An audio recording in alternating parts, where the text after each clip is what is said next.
Yo, what's going on, YouTube? And welcome back to Goal Line Hockey. It's your boy Kevin Fortight, and today, this is probably going to be a shorter video, but it's something that needs to be discussed because we've talked a lot about Dylan Larkin and the fact that the captain of the Red Wings is on the final year of his contract, and the expectation is Larkin will stay with the Red Wings. But as things get closer and closer to the trade deadline, it doesn't really look that good. I'm sitting here saying I can't imagine him in any other sweater and this and that, but I'm not necessarily certain he will stay. And we'll go over that today. So, this is a recent report from David Pagnotta, and he said that Dylan Larkin's camp did not take the Red Wings' last contract offer, quote unquote, well. Now, that could mean a whole slew of things. Is that it's very ambiguous, and I think the reason for that is we don't really, again, with Steve Yzerman, things don't really get out, so we're never going to find out why that contract didn't sit well with the Red Wings captain. Is that because there wasn't enough term? Was there enough money up front in a signing bonus? Was there a lack of a no trade clause or some kind of, no movement clause? The lack of that? Is there some type of, is it per year not enough money? Like, we don't know. There's a lot of different factors that could be in play there. And I think when you look at Dylan Larkin and you look at Steve Yzerman's a guy that doesn't give out nice contracts just to be nice. We know how he was in Tampa Bay. And this is going to be a true testament for him in terms of, okay, in Tampa it worked, the no state tax thing, and a bunch of guys that just wanted to be there. This is going to be kind of the situation with Larkin. And I wonder if, oh my God, that's a bad voice crack. I wonder if this is a little bit of Dylan Larkin's camp trying to get leverage here. But listen, there's no leverage with Steve Yzerman. It's not going to work.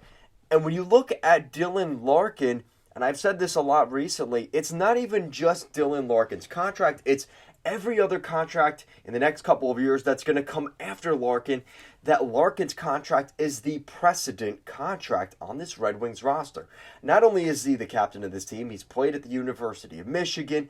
He is a Michigander in every sense. So when you look at Dylan Larkin, this is a guy that's a perfect fit for the Red Wings. He grew up a Red Wings fan. He was drafted in the first round by the Red Wings. A crucial part in the new era post Datsuk and Zetterberg of this team. He is the poster boy of the Red Wings. And when you look at the next couple contracts coming up in their defenseman Mo Seider, in Lucas Raymond, and some of the other guys that'll be coming up here, this is the contract that everybody's going to look at in Detroit. And nobody's going to get more than this guy. So I think that Detroit's trying to use that as sort of, listen, you are an important contract, and if your contract's low, everybody else will buy into that and will have success here.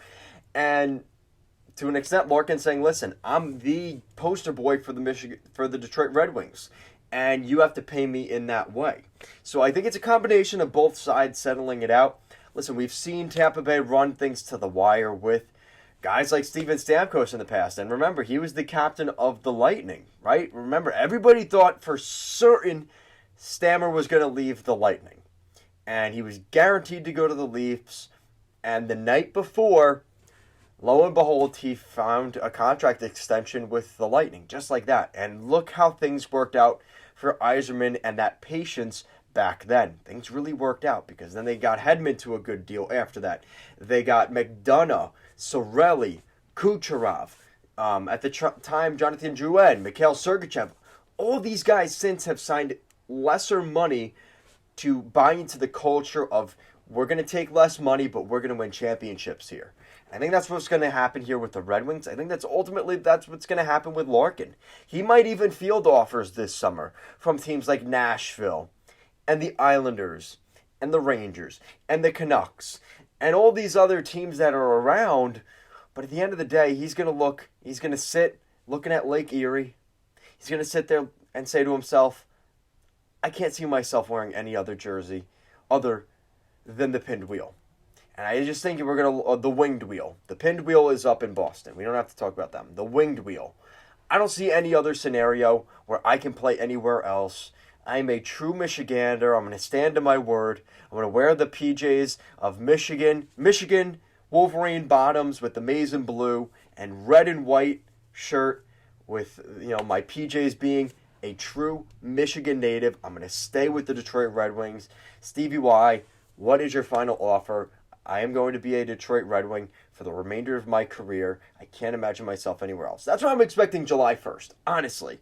I just don't see any situation here where Detroit is really going to lose him. But I think Dylan Larkin's going to give a lot of thought. And at this point, he's already waited. What's the point in not waiting another 4 months? At this point, he might as well wait the extra 4 months and just see what's out there. And if there's an offer that is so enticing to really leave, he really wants to go there. But I just don't think it's going to happen at the end of the day. I think some Red Wings fans will be disappointed if he returns. But let's be honest, this is a guy that is just such a good player, such a key, vital piece of this Red Wings franchise.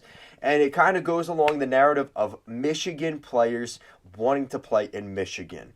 And he might not take the discount. Maybe not. But I think with Steve Yzerman, he's going to do everything he can. He's going to use every card he can to make Dylan Larkin take that discount. And listen, if it still ends up being something like a $9 million per year deal, 8-year deal, I think that's a pretty good contract for a guy that is the face of this franchise. And with the salary cap going up, I would take that if I was a Red Wings fan. Let me know what you guys think down below. What would you guys sign Dylan Larkin to? Would you sign him to a long-term deal, a shorter-term deal? And if so, how much money per season? Let me know your guys' thoughts down below. Thank you so much for watching this video, and I will see you again next time.